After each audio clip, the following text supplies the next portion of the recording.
नमस्कार साथियों, स्वागत है आपका अपने यूट्यूब चैनल में। साथियों, हम यहाँ पर अभ्यास सेट सीरीज़ पढ़ रहे हैं और यदि आपने अभी तक पुराने अभ्यास सेट नहीं देखे हैं तो मेरी प्लेलिस्ट में जा कर के आप देख सकते हो। मैंने वहाँ पे बहुत सारे अभ्यास सेट आपको करवाए हैं और आज हम एक और अभ्यास सेट करेंगे और ये जो है वो विराम चिन्ह को लेकर के है। हमारा टॉपिक विराम चिन्ह है। देखो, इस टॉपिक से हमेशा प्रश्न बनते हैं। आप अगर पुराने पेपर उठा करके देख लीजिए, 1 से 2 प्रश्न इस टॉपिक से हमेशा पूछे जाते हैं और हर एग्ज़ाम में, तो ये बहुत इम्पोर्टेंट टॉपिक है।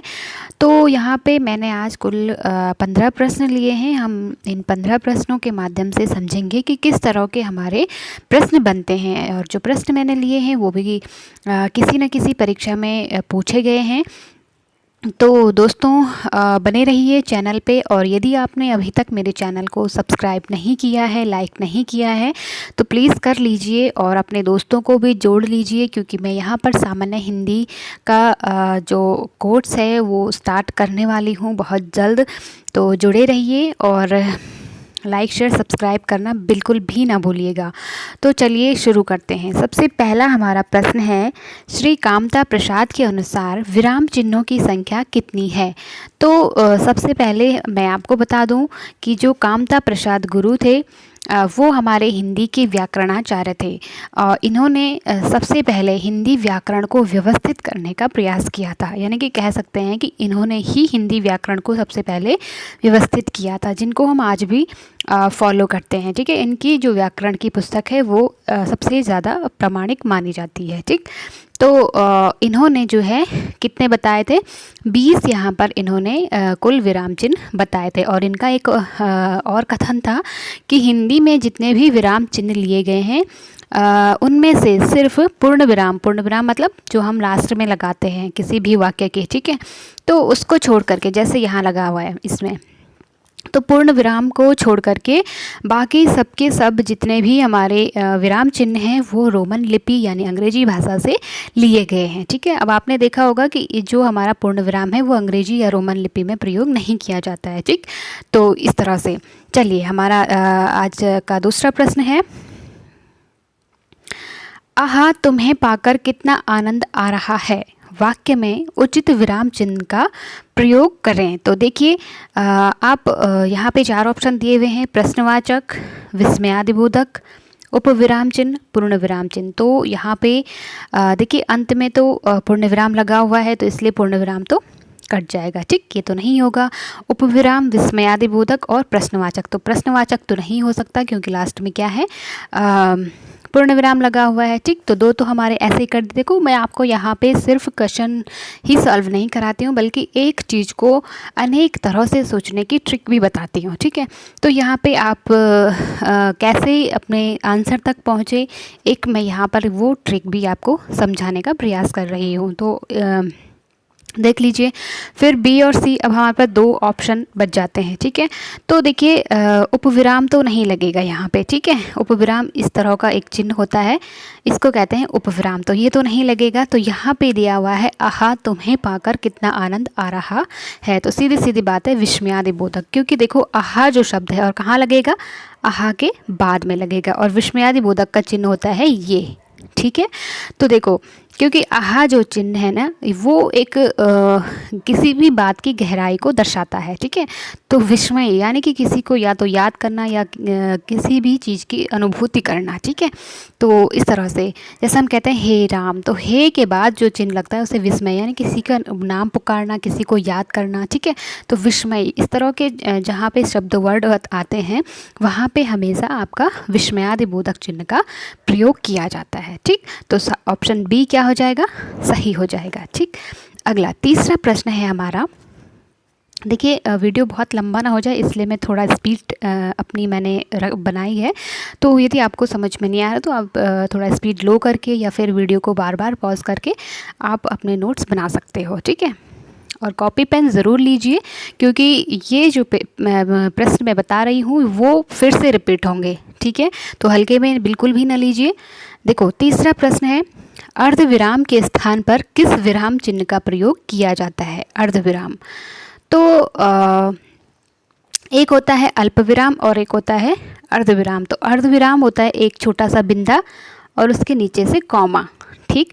और अल्पविराम सिर्फ कॉमा। आपने देखा होगा हम जब वाक्य लिखते हैं तो अल्पविराम आपने कई बार सुना होगा, कॉमा या अल्पविराम, ठीक है।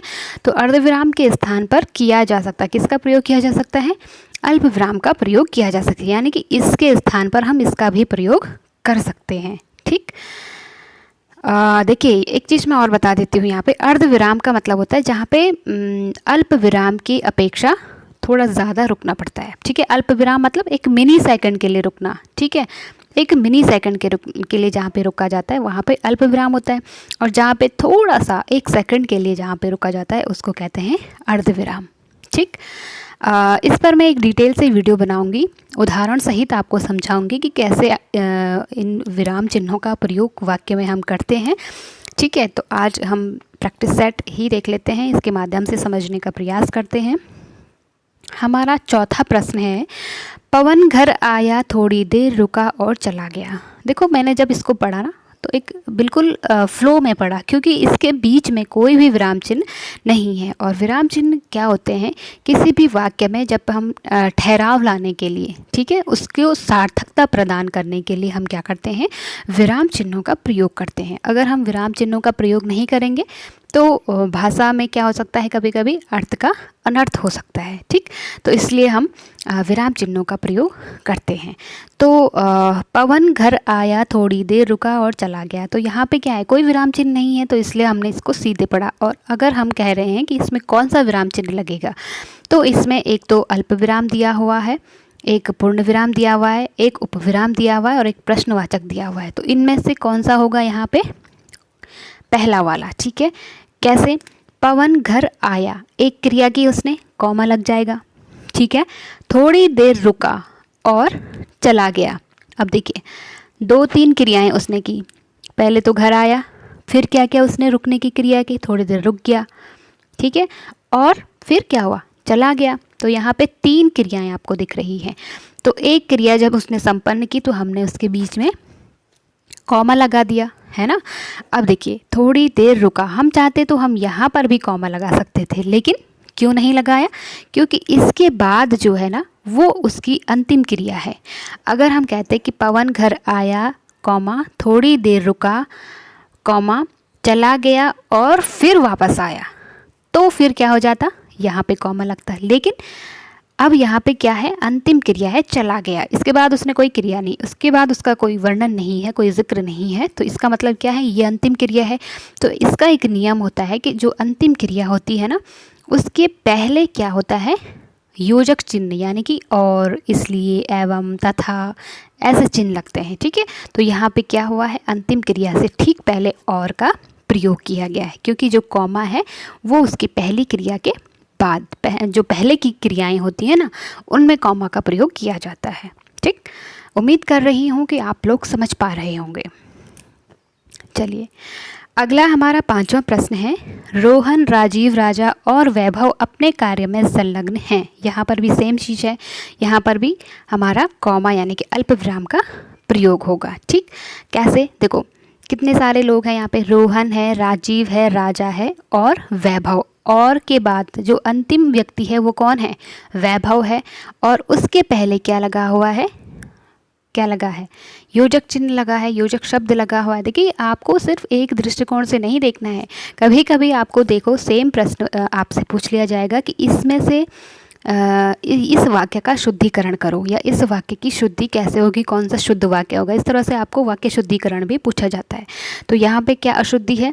कॉमा नहीं लगा हुआ है, ठीक है, अल्प विराम का प्रयोग नहीं हुआ है, ठीक है। देखो कैसे होगा?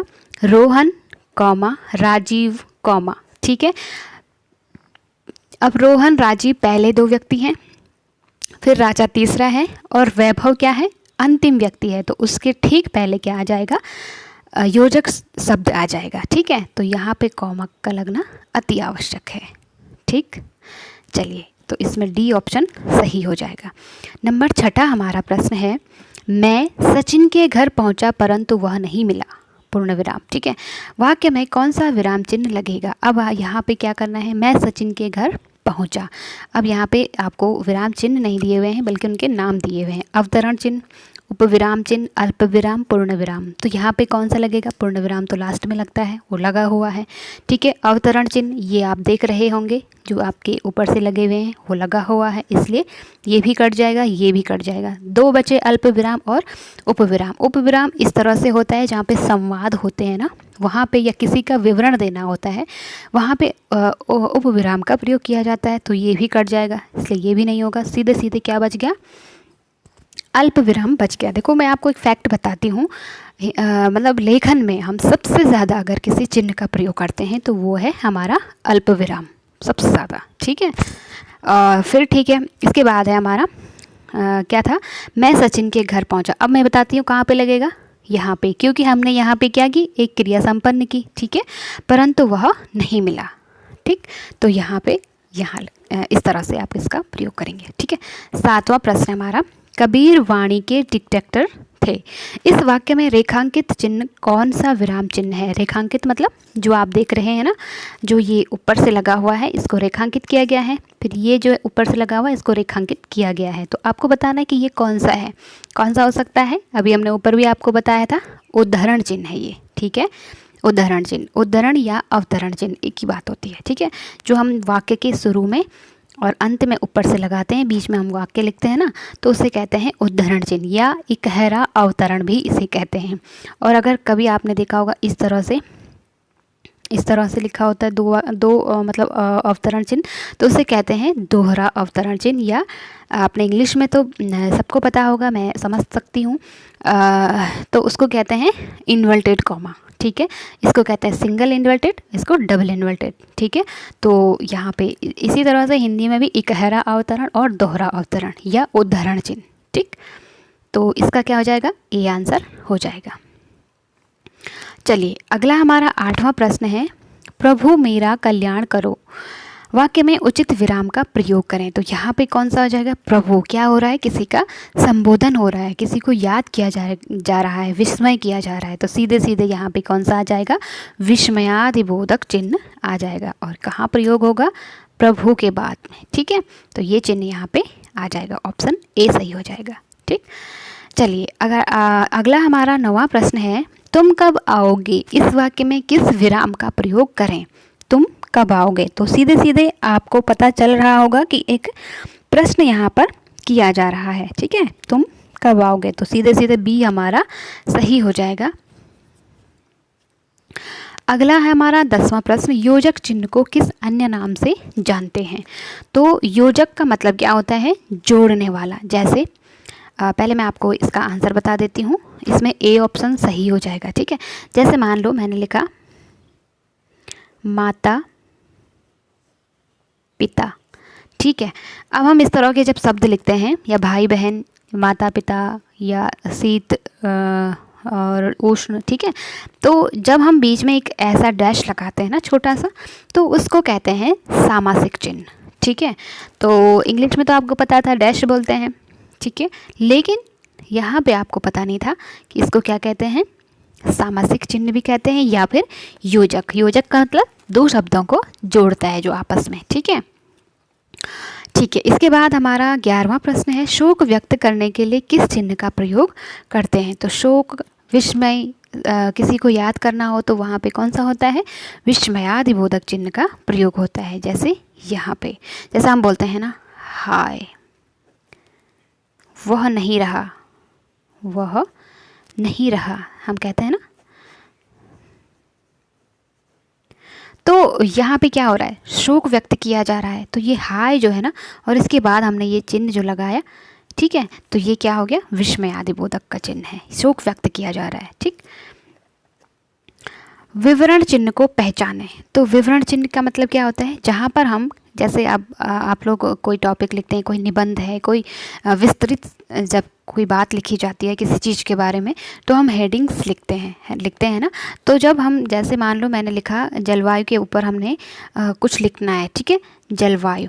अब देखो हमारी हेडिंग बनेगी जलवायु, इस तरह से हम सब डालते हैं, और इसके बाद हम क्या कर देते हैं? इस तरह का विवरण। तो ये क्या है? विवरण चिन्ह है, यानी कि अब हम इसके बारे में यहाँ से लिखना स्टार्ट करेंगे। ठीक है, तो ये क्या होता है? इसे कहते हैं विवरण चिन्ह। ठीक है, तो ध्यान रखिएगा, भूलिएगा मत। क्योंकि इस तरह से प्रश्न आपके पास फिर से बनेंगे। ठीक है, ऐसे दो वाक्यों के बीच जिनका भाव एक दूसरे में निहित हो किस विराम चिन्ह का प्रयोग करते हैं। तो सीधी सी बात है, यहाँ पे आप किसका प्रयोग करोगे, अल्प विराम का। डिटेल में बताऊंगी कि कैसे इसका प्रयोग किया जाता है। ठीक है, जहाँ पे जैसे हम कोई लंबा सा वाक्य लिख रहे हैं ना किसी के बारे में, जैसे मैं कहूँगी राम जो कि मर्यादा पुरुषोत्तम थे वो अयोध्या के राजा थे।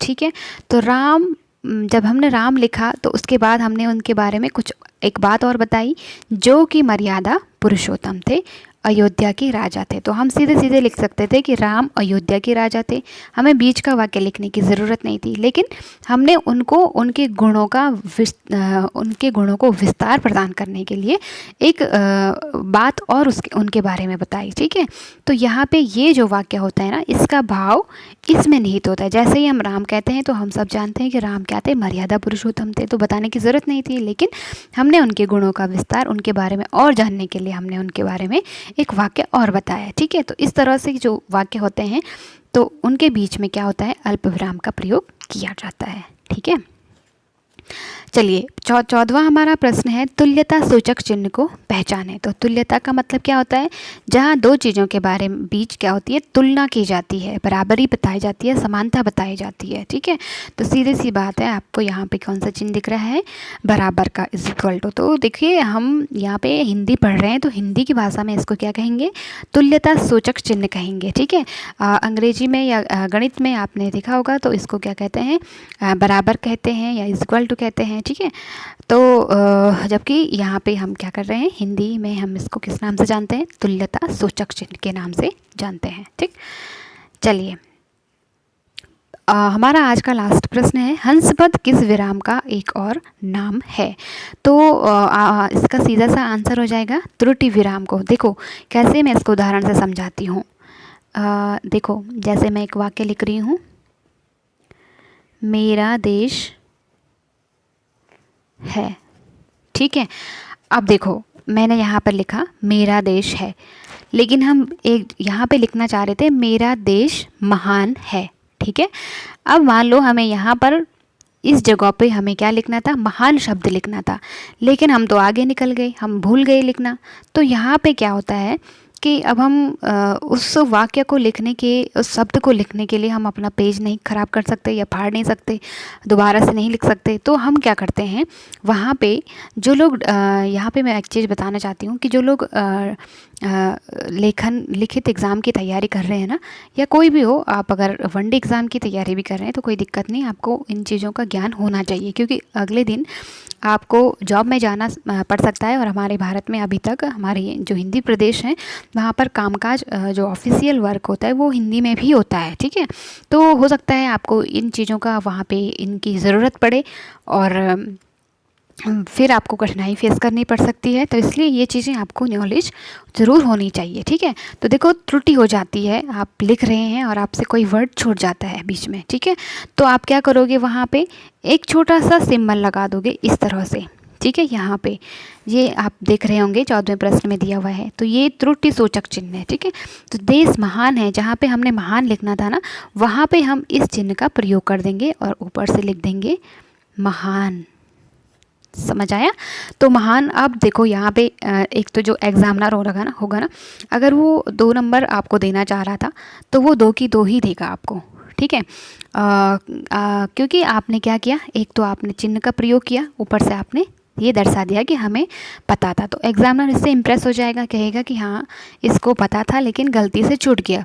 और दूसरा ये कि आपने वहाँ पे योजक चिन्ह त्रुटि विराम का प्रयोग किया है, हंसपद का प्रयोग किया है, तो वो फिर उसे ये और लगेगा कि आपको विराम चिन्हों का प्रयोग आता है, तो वहाँ पे आपके नंबर कटने की कोई गुंजाइश नहीं बच जाती है। ठीक है, तो इसको क्या कहते हैं, हंसपद या त्रुटि विराम कहते हैं, और ये इसका सिंबल होता है। कोई भी वाक्य आप लिख रहे हैं, बीच में छूट गया तो आप वहाँ पे इस तरह से एक छोटा सा सिंबल डाल दीजिए और ऊपर से उस वाक्य को लिख लीजिए। ठीक है, तो ये इस तरह से आज के हमारे जो 15 प्रश्न थे वो ख़त्म होते हैं, यहाँ पे समाप्त होते हैं। और इसी तरह के हम एक अगली वीडियो में ज़रूर आपके पास लेकर के आएंगे। तो यदि आपको आज का वीडियो अच्छा लगा तो प्लीज़ लाइक शेयर सब्सक्राइब ज़रूर कीजिए।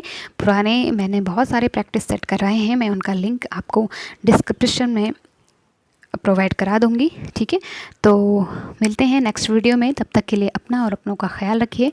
Thank you so much.